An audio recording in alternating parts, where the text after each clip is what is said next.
అభివృద్ధి చేస్తామని మంత్రి కందుల దుర్గేష్ అన్నారు. మంత్రిగా బాధ్యతలు చేపట్టిన తర్వాత మొదటిసారిగా మంత్రి కందుల దుర్గేష్ నంద్యాల జిల్లాలో పర్యటించారు.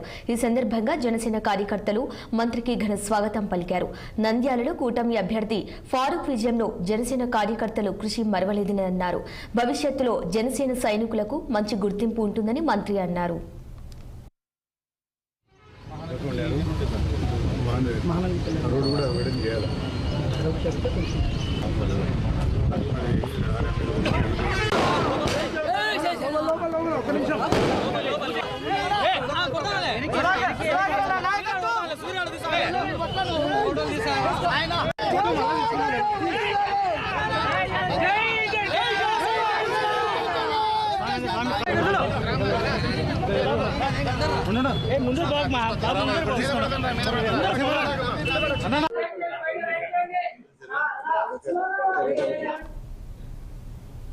జగన్ ప్రభుత్వం పట్టిసీమను నిర్లక్ష్యం